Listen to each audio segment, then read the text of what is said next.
Nandamuri Balakrishna host గా ఆహా ఓటీటీలో స్ట్రీమింగ్ అవుతున్న అన్స్టాపబుల్ సీజన్ 7 ఎపిసోడ్లో విక్టరీ వెంకటేష్ తన అన్నయ్య డి సురేష్ బాబు సంక్రాంతికి వస్తున్న చిత్ర బృందంలో పాల్గొని సందడి చేశారు. అన్స్టాపబుల్ షోకు చెందిన లేటెస్ట్ ఎపిసోడ్లో తన జీవితంలోని కొన్ని ఇంట్రెస్టింగ్ విషయాలను బాలయ్యతో షేర్ చేసుకున్నారు విక్టరీ వెంకటేష్. నటుని కావాలని ఎప్పుడూ అనుకోలేదని, విదేశాల్లో చదువుకొని అక్కడే స్థిరపడాలనే కోరిక ఉండేదన్నారు విక్టరీ వెంకటేష్. 1986లో ఇండియాకి తిరిగొచ్చాక ఏదైనా బిజినెస్ చేయాలని నిర్ణయించుకున్నానని, కానీ కుదరలేదన్నారు.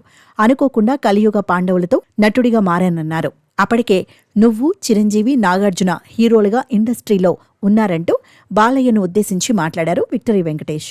మరోవైపు అన్స్టాపబుల్ షోలో భాగంగా బాలకృష్ణ అడిగిన ప్రశ్నలకు వెంకటేష్ ఆసక్తికర సమాధానాలిచ్చాడు.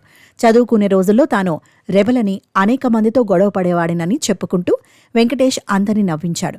తన తండ్రి రామానాయుడును గుర్తు చేసుకుని భావోద్వేగానికి గురయ్యాడు. ఆయన కొడుకునైనందుకో గర్వపడుతున్నామని, ఈరోజు మేము ఇలా ఉన్నామంటే ఆయనే కారణమన్నాడు వెంకటేష్.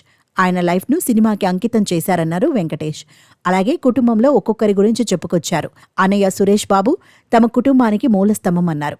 రానా చిన్నప్పుడు సైలెంట్గా ఉండేవాడని, ఇప్పుడు నటనే కాదు, నిర్మాణం, విజువల్ ఎఫెక్ట్స్ కంపెనీ ఇలా అన్నింటిలోనూ రాణిస్తున్నాడంటూ రానాను ఉద్దేశించి చెప్పారు వెంకటేష్.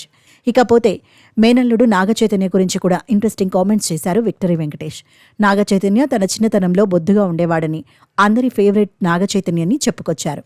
మేమిద్దరం కలిసి నటించిన వెంకీమామ సినిమా మంచి జ్ఞాపకాలు పంచిందని, అప్పట్నుంచి అందరూ తనను వెంకీమామ అని పిలుస్తున్నారన్నారు. ఇకపోతే తన కుమార్తెల గురించి మాట్లాడుతూ ఇద్దరికీ వివాహమైందని, వాళ్ళ అమ్మ కంటే తనతోనే ఎక్కువగా ఫ్రీగా ఉంటారన్నారు.